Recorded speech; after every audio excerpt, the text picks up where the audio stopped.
Então vamos ler o texto. João, capítulo 14, do verso 1 ao 10, diz assim: Não se turbe o vosso coração. Credes em Deus, crede também em mim.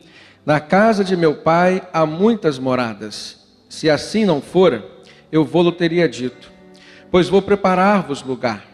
E quando eu for e vos preparar lugar, voltarei e vos receberei para mim mesmo, para que onde eu estou, estejais vós também. E vós sabeis o caminho para onde eu vou. Então disse-lhe Tomé: Senhor, não sabemos para onde vais. Como saber o caminho? Respondeu-lhe Jesus: Eu sou o caminho, e a verdade, e a vida. Ninguém vem ao Pai, senão por mim. Se vós me tivesseis conhecido, conheceríeis também a meu Pai. Desde agora o conheceis e o tendes visto.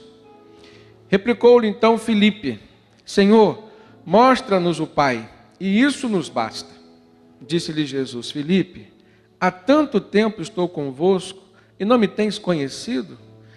Quem me vê, a mim vê ao Pai. Como dizes tu, mostra-nos o Pai? Não creis que eu estou no Pai e que o Pai está em mim? As palavras que eu vos digo, não as digo por mim mesmo, mas o Pai, que permanece em mim, faz as suas obras. Amém? Amados, nós olhamos nesse texto, na verdade, dois diálogos que são libertadores, que são esclarecedores e reveladores. Nós vemos um momento de íntima comunhão entre Jesus e seus discípulos. Aqui, pelo menos, aparecem dois: Filipe e Tomé. E Tomé foi conhecido como o discípulo de pouca fé, aquele homem que queria ver para depois crer. Duvidou que Jesus havia ressuscitado, queria tocar nas feridas de Jesus para ter a certeza que era Jesus mesmo que estava ali, e Jesus permitiu que ele fizesse. Mas antes disso, Jesus conversa com Tomé e chama-o para uma caminhada diferente. Uma caminhada que transcendia seu entendimento. Uma caminhada que passava dessa vida aqui. Jesus começa a falar sobre moradas no céu. Jesus começa a falar sobre um outro reino. E ele entendia que Tomé tinha suas limitações. E ele sabia que todos os discípulos também traziam algumas indagações consigo mesmos. Assim como nós hoje, enquanto discípulos de Jesus, trazemos algumas dúvidas, trazemos algumas indagações. E é por isso que eu creio nesse texto como um texto libertador, um texto revelador, porque ele nos mostra, através das palavras do próprio Jesus, quem ele é. E o que ele significa para mim, o que ele significa para você. Não só na dimensão da vida terrena, mas também na dimensão da nossa vida espiritual. Que enquanto seres como que somos, holísticos, somos formados por uma parte material, uma parte espiritual, mas somos um. Eu sou quem sou, você é quem você é. E Deus te conhece, Deus te sabe quem você é. Sabe das tuas limitações, inclusive as limitações do conhecimento e do saber. E é por isso que quando nós contemplamos Deus como alguém que faz parte da nossa vida também imaterial, nós precisamos entender que existem coisas que só se explicarão na pessoa do próprio Deus. E aqui Jesus diz: eu sou o Deus. Quem vê o Pai, vê a mim. Quem vê a mim, vê o Pai. Eu sou a revelação do próprio Deus. Ele, como Filho de Deus, ele era o próprio Deus. Então nós entendemos que às vezes há momentos das nossas vidas que nós precisamos de um diálogo assim com Jesus. Um diálogo franco, um diálogo aberto. Despidos do nosso próprio eu, de quem às vezes nós pensamos que somos, mas desejosos por saber de Deus, de Jesus, quem Ele sabe nós sermos. Quem de fato nós somos. E Tomé faz uma pergunta para Jesus: Senhor, nós não sabemos para onde vais. E como saber então o caminho? E aí Jesus diz para Tomé: eu sou o caminho, e a verdade, e a vida. Três coisas diferentes que na verdade demonstravam quem era Jesus. Um ser somente. Mas a pessoa de Jesus ali se manifestava respondendo às perguntas de Tomé de 3 formas: o caminho, a verdade e a vida. O caminho como sendo aquilo que nos faz chegar a algum lugar. O caminho como sendo aquilo que é um meio de nós alcançarmos o nosso objetivo. O caminho como sendo o modo pelo qual nós construímos algumas coisas. Ele diz que ele é a verdade. E a verdade não é uma verdade relativa ou relativista, mas a verdade em Jesus ela se torna absoluta. A verdade é a ausência de mentira.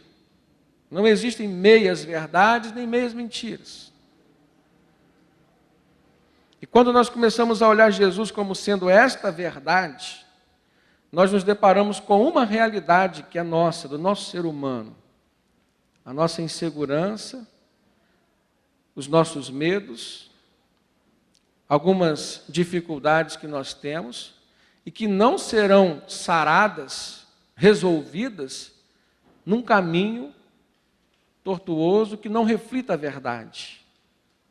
Ou um caminho que traga dúvidas. Por isso que Jesus diz: eu sou a verdade absoluta. Em mim vocês encontrarão segurança. Não existe, irmãos, caminho melhor para nós trilharmos do que o caminho da verdade. Há um ditado que diz que mentira tem pernas curtas. E isso se traduz na nossa vida como algo que vai nos revelar alguma coisa em que nós cremos que não era verdadeiro, ou vai revelar aos outros algo que estava em nós que não era verdadeiro. Talvez uma vida fundamentada em sonhos seja uma vida calcada na mentira, na ilusão, no chão da inverdade. Talvez uma crença em algo que satisfaça o seu eu, mas que não reflita de fato o que é existencial na sua vida, seja uma inverdade. E é por isso que todas as vezes que nós cremos em Jesus e o processo de conversão começa a acontecer na nossa vida, ele é libertador de um passado de medos, de um passado de dúvidas, no qual uma única verdade passa a nos nortear, dar direção para a nossa vida. Não me importa quem eu sou ou as minhas dificuldades, o que importa é quem Jesus é para mim. Não me importa a minha natureza humana, que é falha, o que importa é que eu tenho um Deus que habita em mim, que é verdadeiro, que é puro, que não falha. E quando Jesus diz, eu sou a vida, ele está falando de esperança. Ele está falando de um desejo que todos nós temos, de viver bem, de ter uma vida realizada, feliz, com a nossa autoexistência totalmente ajustada. E às vezes nós entramos em algumas crises. Para pensar se em alguns momentos da sua vida você não passou por crises. Passamos. Alguns passam no campo sentimental, outros passam no campo espiritual. Saul, por exemplo, foi um homem que tinha alguma experiência com Deus, tinha relacionamento com Deus, foi escolhido por Deus para ser o rei de Israel, o primeiro rei de Israel. Mas foi um homem que em algum momento da sua vida passou por crises espirituais. E a Bíblia diz que um espírito maligno se apoderava dele. E ele precisava ser liberto. E Deus deu o caminho. Chama Davi, um adorador por excelência, e mande ele tocar para você os salmos, os hinos que ele compõe, que na verdade eram inspirações divinas. E quando Davi tocava a sua harpa para Saul, o espírito fugia, não resistia à presença real e verdadeira de Deus ali. E às vezes nós olhamos para o caráter único da libertação, mas nos prendemos a uma face somente dele, que é a face espiritual. Como o caso de Saul que eu citei. Mas há outros caráteres de libertação na nossa vida. Por exemplo, o caráter do conhecimento. O conhecimento liberta. Jesus diz, e conhecereis a verdade, e a verdade vos libertará. Existe um outro aspecto da nossa libertação, que diz respeito aos nossos sentimentos. Às vezes nós estamos encarcerados ou aprisionados em coisas que nós mesmos deixamos crescer dentro de nós, ou às vezes até mesmo construímos. Quando nós não controlamos o nosso temperamento, ou não deixamos o Espírito Santo nos controlar, e aí nós temos que pensar em dois tipos de pessoas.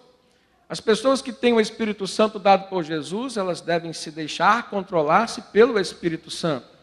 Mas as pessoas que ainda não tiveram essa experiência com Jesus, elas têm o poder também de controlar seus temperamentos.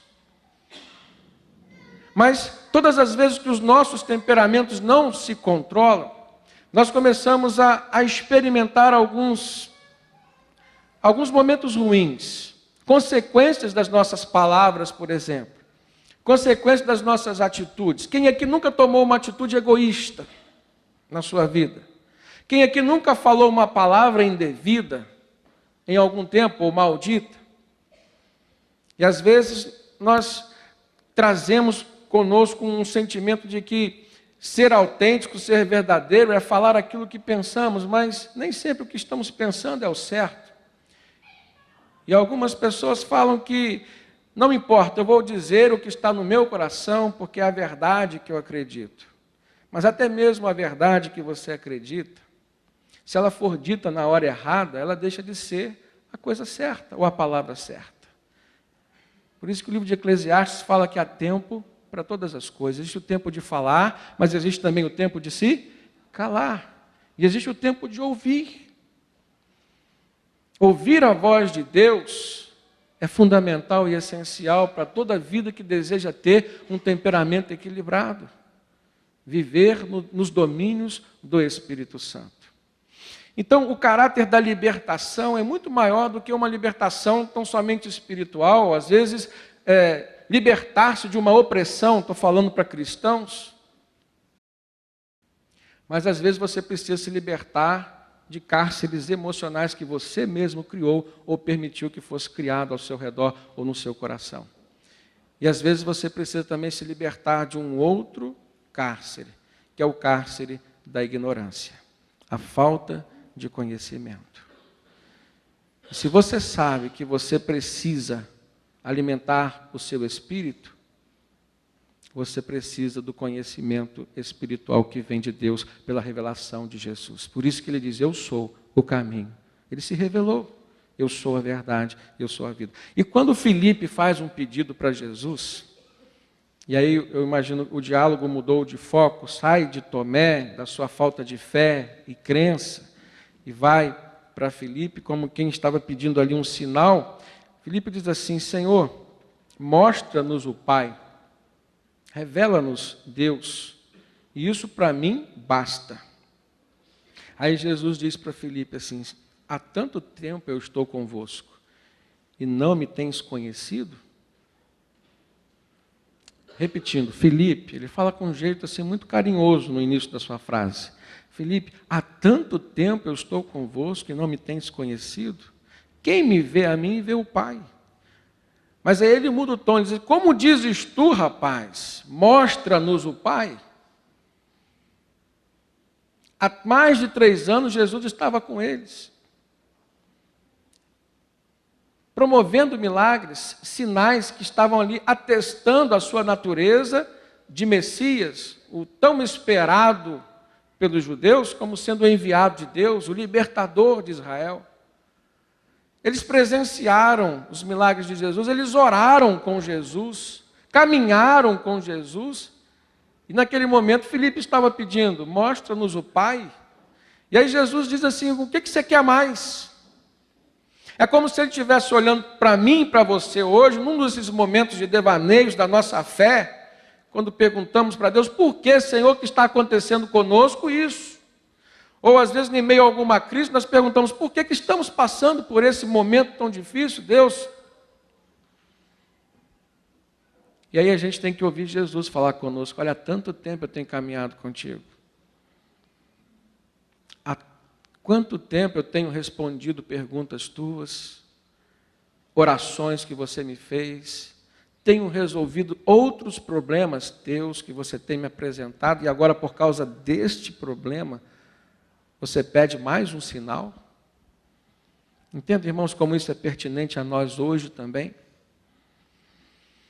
Por isso que nós precisamos de libertação. Nem sempre é uma libertação espiritual, nem sempre é emocional, mas às vezes é uma libertação da ignorância, da falta de conhecimento, ou o que é pior, da falta do desejo de conhecer. A palavra de Deus diz: prossigamos em conhecer o nosso Senhor. Conheçamos e prossigamos em conhecer. Como quem diz, você pode ter tido uma revelação de Deus hoje, mas a revelação de Deus é progressiva. E há muito mais de Deus para ser revelado a você amanhã, e depois da manhã, e durante toda a sua vida, até a eternidade. Quando o apóstolo Paulo diz, porque agora vemos em parte, mas então nós veremos face a face. O que Paulo estava dizendo é isso, ou o que o Paulo está dizendo hoje para nós é isso. Existe muito mais de Deus para ser revelado para a nossa vida, irmãos. Eu não sei que tipo de problema nós estamos passando, com relação à nossa existência, com relação a questões familiares, com relação a questões financeiras, às vezes que trazem tribulação para a nossa alma, inquietação, e que às vezes impede uma adoração tranquila diante do Pai. Isso tudo nos dá, às vezes, um sentimento de prisão, que nos faz buscar a Deus pedindo: Senhor, me liberta de tudo isso, me liberta dessa dívida, seja uma dívida financeira ou seja uma dívida de perdão. Quantos pais estão brigados com seus filhos, quantos filhos às vezes não conseguem perdoar seus pais, quantas pessoas não conseguem perdoar a si mesmas. E às vezes a gente olha muito a questão do perdão no relacionamento com o outro, mas a Bíblia tem nos mostrado, irmãos, que precisamos olhar para nós e vermos a necessidade de nos perdoarmos também, porque Jesus já nos perdoou. Quem somos nós para negarmos o perdão a nós mesmos, se o próprio Jesus já nos perdoou, já nos livrou de toda a culpa? E a culpa, às vezes, traz esse sentimento de encarceramento. E o sacrifício de Jesus foi único para te libertar de tudo isso. Não importa o teu pecado lá no passado, hoje você é outra pessoa. E Jesus se revela a você hoje de uma outra maneira, atendendo às tuas necessidades de hoje. Não que ele seja mutável, ele é imutável, ele não muda. Mas ele revela partes dele na proporção da nossa necessidade e da maneira como nós buscamos. E é por isso que a busca pelo conhecimento nos liberta. Mas, amados, quando Jesus diz: eu sou o caminho, nós precisamos pensar na nossa vida aqui. Aquilo que nós estamos procurando, aquilo que nós estamos buscando, porque todos nós queremos chegar a algum lugar. Eu sei aonde eu quero chegar. Deus permitiu que eu construísse alguns sonhos para mim, mas Deus também me revelou alguns sonhos dele para a minha vida. Agora, o mais importante para mim hoje é chegar aonde Deus deseja que eu chegue. E eu creio que você só vai ser feliz se você conhecer pelo menos um pouco desse lugar para onde Deus quer te levar. Mas quando nós pensamos em caminho, nós também pensamos em meio. Eu quero chegar lá, eu tenho um alvo, mas eu tenho metas a cumprir. E uma das coisas que me chama a atenção na didática de Jesus com os seus discípulos era o tratamento, a forma dele mostrar o caminho. Que não era uma forma teórica tão somente. Era uma forma que se revelava através do cuidar, através do zelo. Então nós olhamos o caminho como sendo assim, algo que se manifesta ou se completa em diversas dimensões. Esse caminho que é Jesus, para nós alcançarmos a presença de Deus, quando ele diz: eu sou o caminho, a verdade e a vida, ninguém vem ao Pai a não ser por mim, ninguém vai ter conhecimento do transcendente se não for por Jesus. Então, quando ele fala sobre esse caminho, em primeiro lugar, ele fala do caminho intelectual, do conhecimento intelectual. É quando nós fugimos da ignorância. E nós precisamos estudar a palavra, precisamos nos aprofundar nos fundamentos da palavra de Deus. Tem um teólogo que é doutor em filosofia, chamado Champlin. Ele disse que a ignorância por si só já é prejudicial a toda e qualquer espiritualidade do indivíduo. Isso nos ensina que às vezes nós queremos buscar uma espiritualidade boa, que possa surtir um efeito na nossa vida, mas dentro da ignorância, irmãos, nós não vamos alcançar. Às vezes nós olhamos alguns filmes, assistimos a alguns filmes que mostram algumas expressões de religiosidade ou espiritualidade de povos antigos. Quem nunca viu aqui, ou quem já viu algum filme assim, que mostra manifestação religiosa, por exemplo, de nativos na África, ou que remontam histórias de adoração. Se nós olharmos para a Bíblia mesmo, que relata textos de adoração de 2000 anos para cá, mostrando Jesus, a era de Jesus, mas se nós olharmos, tem textos aqui que remontam a adoração de mais de 3000 anos. O nosso costume hoje de levantar mãos quando nós adoramos é uma manifestação do tempo de Davi. Algumas mais antigas ainda, quando o salmista diz: levantarei mãos santas e te bendirei, ó Cristo. Então, às vezes nós estamos hoje repetindo alguns gestos de adoração que remontam expressões de muito tempo atrás. Mas o que nós sentimos quando levantamos mãos durante a adoração? Será que é o mesmo que os nossos antepassados sentiam ou é simplesmente uma manifestação física e corporal? Porque se for tão somente uma manifestação física e corporal, sem nenhum conhecimento agregado, isso não vai trazer mudança para a nossa vida. Quando nós nos ajoelhamos, isso remonta a gestos de adoração de mais de 3000 anos atrás. Mas se nós nos ajoelhamos simplesmente pelo gesto de se ajoelhar, ou de nos ajoelhar, isso não vai trazer mudança significativa para a nossa vida. Eu preciso crescer nesse conhecimento. Eu preciso traduzir os símbolos. Eu preciso ser autêntico diante de Deus, para que crie-se em mim uma espiritualidade que possa ser verdadeira também, que mude a minha vida. Nós precisamos olhar para esse caminho e vermos, ou contemplarmos nele, o gesto de oração. E a oração é fundamental nesse caminho proposto por Jesus. Ele dava exemplo disso. Foi o homem que mais orou enquanto esteve aqui, fisicamente conosco. E quando nós oramos, irmãos, nós estabelecemos uma linha de comunicação com o reino celestial. Falamos para Deus aquilo que está conosco. Eu vim de uma viagem essa semana, de um curso que eu estou fazendo ainda, e durante essa viagem eu estava com um psicólogo, pastor, dei carona para ele, e foi muito esclarecedora aquela viagem, porque havia ali um diálogo em torno do conhecimento. Ele, como psicólogo, estava falando algumas coisas para mim, e eu fiz algumas perguntas. E eu perguntei para ele: já existe na neurociência alguma explicação, a nível científico, para o poder curador, terapêutico, da terapia, né, do diálogo, do falar? Porque a psicologia aponta na terapia uma forma de cura. Quando nós falamos, nós estamos sendo curados de alguns dos nossos traumas ou algumas coisas mal resolvidas. E eu falei para ele: ele falou para mim: olha, mas eu mesmo já fiz terapia quando era aluno e foi muito bom. Fiz 1 ano de terapia.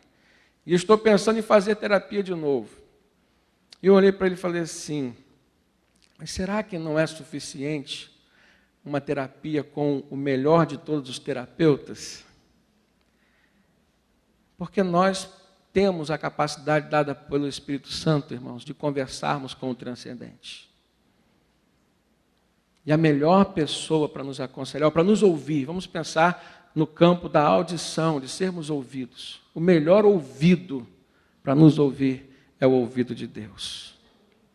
E se você desenvolver essa capacidade na sua oração, de conversar com o Senhor, muitos dos seus problemas, dos seus traumas, das suas enfermidades serão tratadas e curadas. Mas sabe qual é o nosso problema? Conseguimos sentar num divã e falarmos durante 1 hora, 50 minutos com um psicólogo, um terapeuta, mas não conseguimos falar 10 minutos com Deus. Quanto tempo você tem levado numa das suas orações? Na oração que você mais demorou conversando com Deus, com Jesus, quanto tempo você levou? Faça uma experiência e marque. Eu tenho um amigo que ouviu um pastor falando que orava 2 horas por dia. E ele se empolgou, e ele trabalha em Macaé, vai de ônibus todos os dias para Macaé. E ele falou assim, eu vou fazer essa experiência, eu vou começar a orar aqui em Campos, e vou ver até onde eu vou conseguir conversar com Deus. E ele falou que ele orava, e conversava, e buscava assunto, e quando ele olhou o relógio, deu 10 minutos. E ele falou, não entendo como que aquela pessoa orava 2 horas. Mas é a prática, irmãos. É a convivência, é a intimidade com o invisível. Existem coisas que, na verdade, nós como crentes temos que assumir. Se nós não falamos com Deus, é porque nós não acreditamos que Ele vai curar, que Ele vai resolver. Algumas delas nós guardamos para nós mesmos. E fica sem ser resolvido. A oração, então, como uma face desse caminho, precisa ser exercida. Uma outra manifestação no caminho, que é Jesus, é a manifestação da meditação.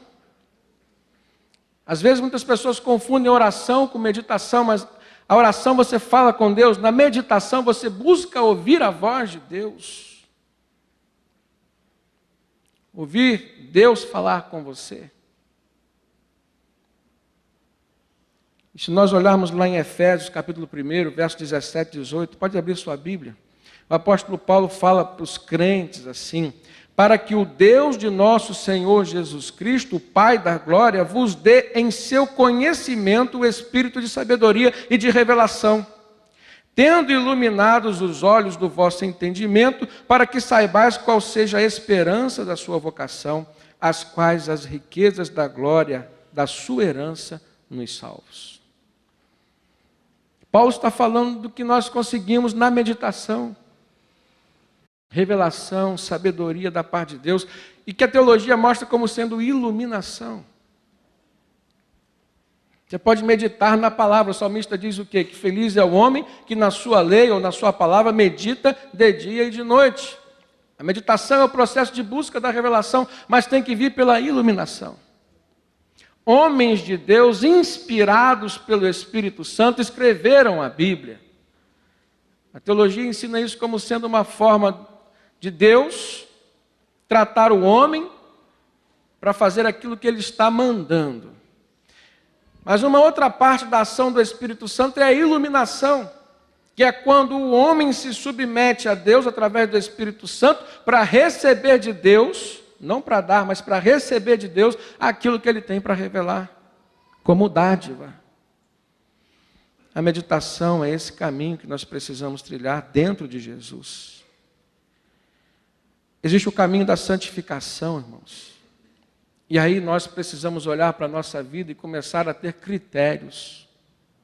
Não adianta querer orar, não adianta querer meditar, não adianta querer conhecer tão somente se não houver busca pelo que é sagrado. Se consagrando ao Senhor. Lá em Hebreus capítulo 12, no verso 14, diz assim, buscai a paz e a santificação, sem a qual ninguém verá a Deus. E aqui ver a Deus não significa tão somente na eternidade, não, é no presente também. Ter relacionamento, ter comunhão. Eu preciso filtrar em mim aquilo que está contra os princípios de Deus. Eu não posso ser um moralista, isso é pecado, mas eu devo buscar os princípios morais de Deus. Eu devo dar valor àquilo que é moral, que vem do Senhor. Eu preciso pelo menos me consagrar, demonstrar desejo a Deus de me separar de algumas coisas para me aproximar dele. Quando Jesus disse, Pai, eu rogo por eles, porque eles estão no mundo, mas eles não são do mundo, eles não pertencem a esse mundo. Jesus estava falando de santidade ou de santificação. Ele estava falando daqueles que buscavam, ou que buscam hoje, a consagração. Você está nesse mundo, irmãos. Vocês estão nesse mundo. Mas nós não pertencemos a esse mundo. Nós já entregamos a nossa vida para Jesus. O nosso compromisso é com outro mundo, um mundo celestial. O nosso compromisso é com o eterno. Agora, por estarmos aqui, nós somos influenciados pelas coisas daqui. E é por isso que Jesus roga por nós, intercede por nós. E é por isso que Ele nos deu o Espírito Santo para vencermos essas dificuldades daqui.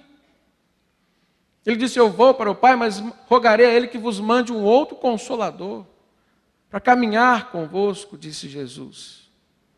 Porque sem o Espírito Santo nós não alcançaríamos o mínimo que Ele desejava que alcançássemos.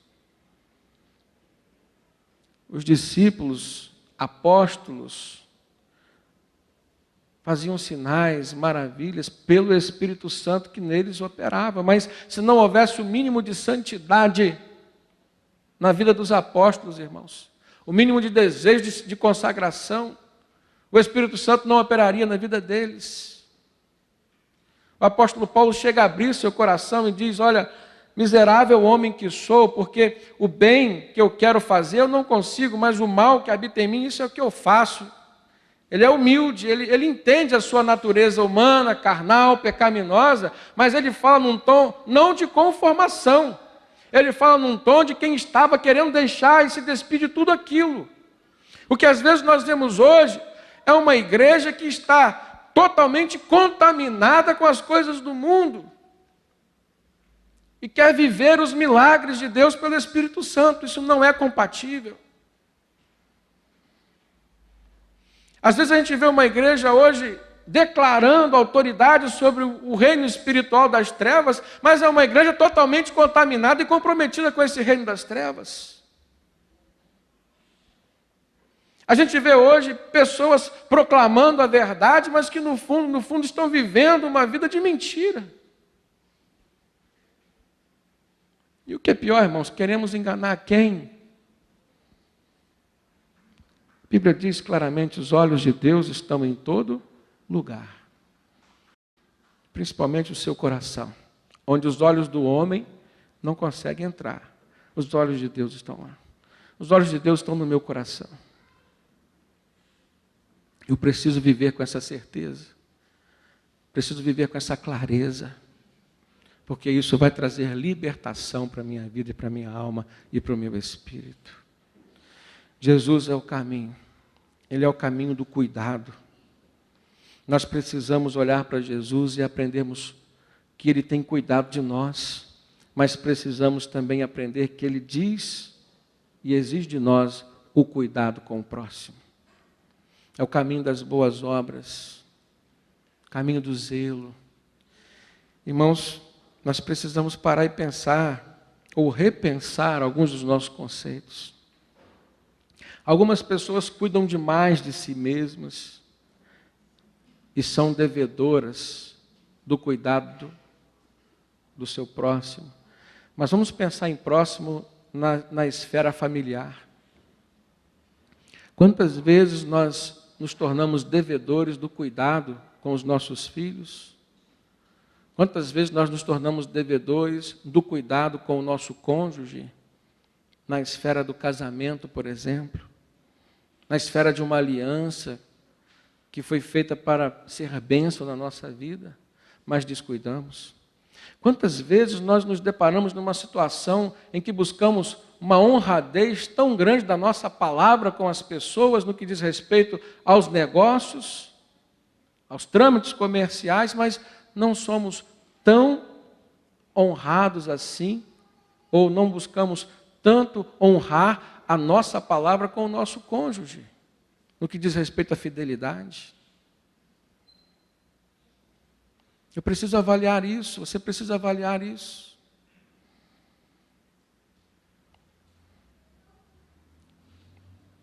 O caminho do cuidado não passa só pelo carinho, passa pela fidelidade também. E nós precisamos olhar para o nosso coração, deixar Jesus cuidar dele.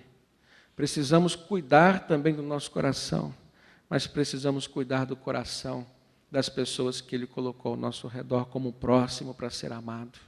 Por isso que ele diz, ama primeiro a Deus, sobre todas as coisas, mas nunca deixe de amar o teu próximo. E ame o teu próximo como a ti mesmo. Como máxima referência de amor humano.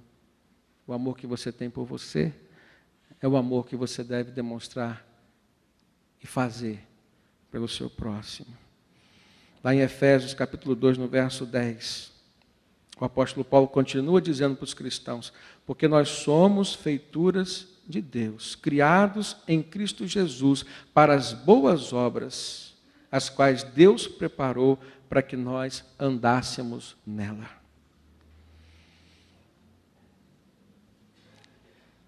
Quando eu penso no cuidado, eu lembro de Davi, no Salmo 23, um salmo muito conhecido, onde ele diz, o Senhor é o meu pastor, e nada me faltará. Ou, o Senhor é meu pastor, e de nada sentirei falta. Deitar-me faz em verdes pastos, guia-me mansamente às águas tranquilas, refrigera a minha alma. Então ele está falando de quê? De um cuidado. E qual é a referência que Davi tem de cuidado? O cuidado pastoral. Era a sua vida, era o seu cotidiano. Ele era pastor de ovelhas. E na sua experiência laboral, o que ele fazia durante todos os dias, ele tira uma lição, uma referência para o cuidado que Deus tinha dele. Da mesma forma que ele olhava para as ovelhas que ele cuidava, que eram ovelhas do seu pai, Jessé. Interessante esse aspecto. Não eram ovelhas dele, não era para o lucro dele, não era para o sustento dele, nem para a família, que ele nem tinha ainda, não era casado, nem tinha filhos. Eram ovelhas do seu pai, mas ele levava as águas tranquilas, livrava de leões, de ursos, etc. Buscava pastos verdejantes. Então, da sua forma de agir, ele pensa numa referência divina para a sua vida. Olha, Deus é o meu pastor. E assim como eu busco suprir essas ovelhas do meu pai, Deus vai suprir a mim como ovelha dele. Interessante. Seu filho na sua casa é uma ovelha que Deus te deu para você cuidar. Tua esposa, teu marido. Às vezes a gente pensa em relacionamento de ovelha e pastor a nível humano somente em igreja. Tem o pastor e tem as ovelhas. Não. A Bíblia diz no Novo Testamento que todos nós agora em Jesus exercemos um sacerdócio. E o sacerdote é aquele que cuida, que intercede, que ora, que é referência espiritual. Então você que já aceitou Jesus, você é um sacerdote, principalmente na sua casa. Cuida do seu esposo, da sua mulher, dos seus filhos, como quem cuida das ovelhas do Pai eterno que é Deus. Quando Jesus vai até Pedro, naquele diálogo também libertador e revelador, depois da sua ressurreição, que Pedro pensou em se afastar, apostar da fé, deixar tudo, deixar o ministério, voltar para pescar. Jesus chama Pedro e pergunta, Pedro, tu me amas? E faz essa pergunta 3 vezes. Então Jesus diz, apacenta as minhas ovelhas, como um sinal do teu amor por mim. Jesus não disse, apacenta as tuas ovelhas, apacenta as minhas ovelhas. E as ovelhas de Jesus eram quem? Provavelmente a esposa de Pedro, os filhos de Pedro, e todas as outras vidas que haveriam de se converter pela palavra proferida pelo apóstolo Pedro. Apacenta o teu rebanho, irmão. Apacenta o teu rebanho, você que é mãe. Apacenta o teu rebanho, você que é pai. Porque são ovelhas de Jesus. Foram compradas com alto preço. Esse é o caminho. E por último, nesse caminho que é Jesus, ele não deixa de contemplar o amor. É necessário o cuidado, mas é necessário o amor. Sem o amor, o cuidado fica incompleto. Ame. Ame. Ame a Deus. Ame você. Ame as pessoas que Deus colocou do seu lado. O apóstolo Paulo, no final do 12º capítulo da primeira carta aos Coríntios, ele diz assim: eu vos passo a apresentar um caminho sobremodo excelente. E ele fala, como nunca se falou na Bíblia, com grande autoridade sobre o amor. Ele diz: o amor é bondoso, é benigno, o amor é paciente, o amor não arde em ciúmes, o amor não busca seus próprios interesses, o amor não folga com a injustiça, mas folga com a verdade. Por isso que Jesus disse: eu sou a verdade, porque antes de ser a verdade ele era amor. Foi porque Deus amou o mundo de tal maneira que ele deu Jesus como filho unigênito para morrer por mim e por você. É um amor sacrificial, um amor de atitude. E é esse o amor que Deus quer que você demonstre por você, pelas pessoas, mas por Ele também em primeiro lugar. Ame, e você vai ver o poder de Deus sendo manifesto na sua vida. Você vai conhecer esse caminho sobremodo excelente, ensinado por Jesus, mas dado por Deus. Que o Senhor nos abençoe. Amém?